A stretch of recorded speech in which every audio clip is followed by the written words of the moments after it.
दोस्तों आज की वीडियो में हम चर्चा करेंगे क्या पिताजी अपनी सभी संपत्ति, चाहे वो स्वयार्जित संपत्ति है चाहे पैतृक संपत्ति है, क्या एक बेटे को दान दे सकते हैं, एक बेटे के नाम पे वसीयत कर सकते हैं।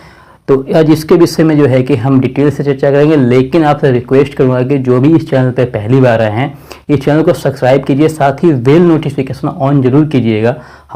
मेरा नाम नीरज कुमार मंडल है। मैं बिहार सुपौल ज़िला से हूं और मुझे प्रॉपर्टी संबंधित एक समस्या थी, तो मैंने प्रज्ञा और राइट यूट्यूब चैनल से कांटेक्ट किया। तो उन लोगों ने मेरी बहुत ही अच्छे तरीके से समस्या का समाधान निकाल दिया।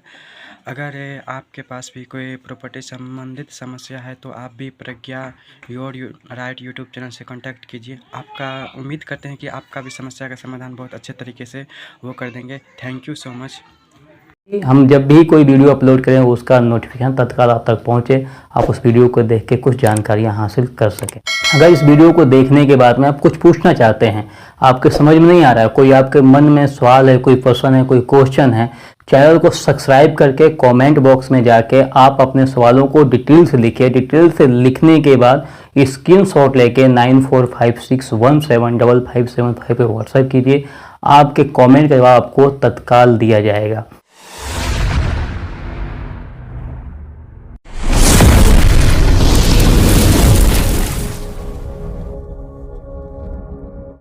तो आज का जो विषय है, आज का जो मेन टॉपिक है वो है क्या पैतृक संपत्ति या स्वयार्जित संपत्ति पिताजी सिर्फ एक बेटे को दे सकते हैं। ऐसी कंडीशन कब उत्पन्न होती है? ऐसी कंडीशन तब उत्पन्न होती है जब बेटे और पिताजी के बीच में जब अनबन होती है, एक दूसरे को समझ नहीं पाते हैं, तो ऐसी कंडीशन उस समय उत्पन्न हो जाती है। इसमें एक छोटा सा एग्जाम्पल लेके हम समझना चाहेंगे। जैसे मान लीजिए ए नाम के कोई व्यक्ति हैं, ए नाम के व्यक्ति हैं, इनके दो बेटे हैं, ठीक है, बी और सी, और इनके पास में इनकी स्वयं अर्जित प्रॉपर्टी है और दूसरी जो है इनके पास में पैतृक प्रॉपर्टी है, पैतृक संपत्ति है। दो प्रकार की संपत्ति है।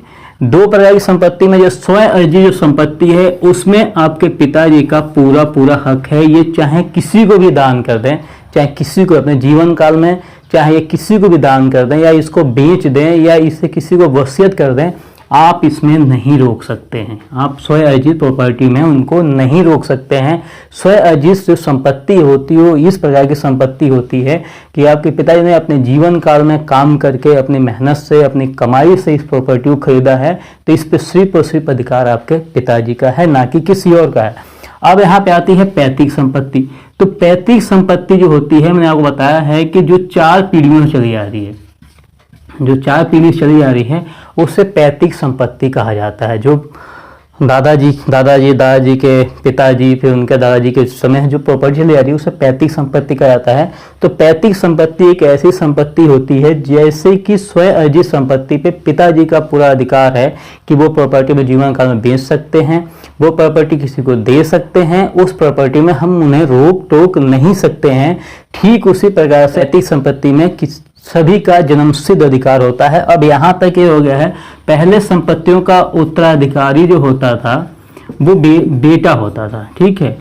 ये 1956 के हिसाब से, हिंदू उत्तराधिकार अधिनियम 1956 के हिसाब से पहले जो पिताजी की प्रॉपर्टी थी उसका उत्तराधिकारी जो होते थे बेटे होते थे।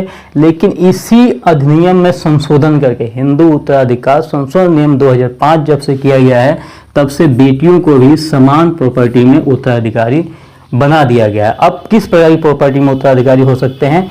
अगर पिताजी ने अपने जीवन काल में स्वयं अर्जित प्रॉपर्टी को विभाजन नहीं किया, अगर पिताजी आपके हैं, उन्होंने अपने जीवन काल में स्वयं अर्जित प्रॉपर्टी का विभाजन नहीं किया है या उसका किसी के नाम पे वसीयत नहीं किया है, किसी के नाम पे बिल नहीं बनाया है, तो ये प्रॉपर्टी जो है कि इस प्रॉपर्टी के आप उत्तराधिकारी होते हैं। जैसे मान लीजिए कि आपके पिताजी हैं, आपके 2 बेटे हैं, तो ये प्रॉपर्टी इनमें समान बंटवारा होगा। कब बंटवारा होगा?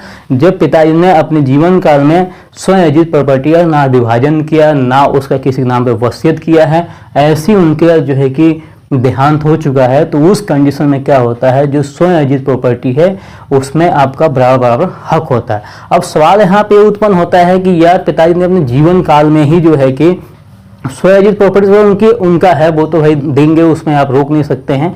आपका अगर अनबन है तो उसे आप सॉर्ट आउट करके शायद समझौता करना तो अच्छी बात है, नहीं होता है तो वो स्वअर्जित प्रॉपर्टी है, वो कि बी को दे देंगे चाहे सी को दे देंगे।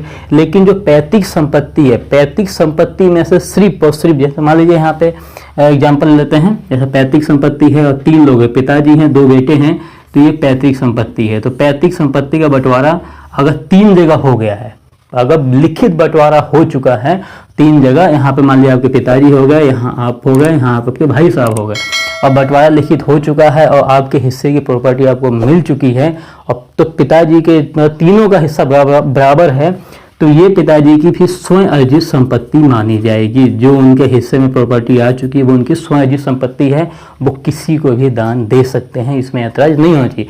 लेकिन अब इसमें एक कंडीशन है कि यार बंटवारा हुआ ही नहीं और पिताजी ने सी को जो है कि टोटल संपत्ति दे दी, तो ये गलत है। ठीक है, ये चीज़ गलत है। दान करने का या वसीयत करने की जो परिभाषा दी गई है वो ट्रांसफर ऑफ प्रॉपर्टी एक्ट 1882 के सेक्शन 122 में दी हुई है। सेक्शन 122 क्या कहता है कि दान करने वाले व्यक्ति की उम्र 18 वर्ष से अधिक होनी चाहिए। ठीक है, दान करने वाला व्यक्ति मानसिक रूप से सही होना चाहिए, पागल नहीं होना चाहिए, मानसिक रूप से सही होना चाहिए। तीसरी बात है, जो व्यक्ति अपनी प्रॉपर्टी को दान कर रहा है वो अपनी स्वयं अर्जित प्रॉपर्टी को दान कर सकता है। अगर पैतृक संपत्ति को दान कर रहा है, वसीयत कर रहा है, तो अपने हिस्से की प्रॉपर्टी को दान कर सकता है। चौथा इसमें ऑप्शन ये आता है कि अगर जो व्यक्ति दान कर रहा है वो किसी के दबाव में दान ना कर रहा हो। ठीक है, वो किसी दबाव में दान ना कर रहा हो। पांचवा ये आता है कि दान के बदले उसे किसी प्रकार की कोई पैसा नहीं मिलेगा। ठीक है, दान तो दान ही होता है, उसके बदले में कुछ मिलना नहीं है। तो आपने यहाँ पे एक चीज सोचा समझा कि section property transfer of property act 1882 का सेक्शन 122 कहता है कि व्यक्ति अपनी स्वयं अर्जित संपत्ति को दान कर सकता है, लेकिन पैतृक संपत्ति तभी वो दान करेगा जब उसमें हिस्सा लग चुका है या सिर्फ और सिर्फ अपने हिस्से की प्रॉपर्टी दान कर सकता है। अब ये चीज आप समझ चुके हैं कि यहाँ पे ये चीज गलत है कि अगर व्यक्ति ने आपके हिस्से की भी संपत्ति को दान कर दिया तो ये गलत है। अब इसको हम कैसे कैंसिल करवाएंगे, इस वसीयत को, इस रजिस्ट्री को हम कैसे कैंसिल करवाएंगे? तो आप सीधे देखिए, जिस तरह से ट्रांसफर ऑफ प्रॉपर्टी एक्ट 1882 में सेक्शन 122 में जो है कि दान की परिभाषा दी गई है, वैसे ट्रांसफर ऑफ प्रॉपर्टी एक्ट 1882 कि सेक्शन 126 में जो है कि इसकी कैंसिल का भी परिभाषा दी गई है। अगर आपकी प्रॉपर्टी को दान कर दिया गया, आपके हिस्से की प्रॉपर्टी को दान कर दिया, तो आप सिविल कोर्ट में जो है कि पार्टीशन सूट जो है कि फाइल कर सकते हैं, और वहाँ पे जैसे ही आप पार्टीशन सूट फाइल करेंगे आप रिक्वेस्ट कर सकते हैं कोर्ट के सामने कि जो संपत्ति दान की गई है वो पैतृक संपत्ति है और उसमें हमारा भी हिस्सा है, हमारी बहनों का भी हिस्सा है। ये सभी चीज़ें आप जो है कि उस फाइल में जो है कि सबमिट करेंगे। सबमिट करने के बाद जज साहब इस पूरी घटना का जो है कि विवेचना करेंगे।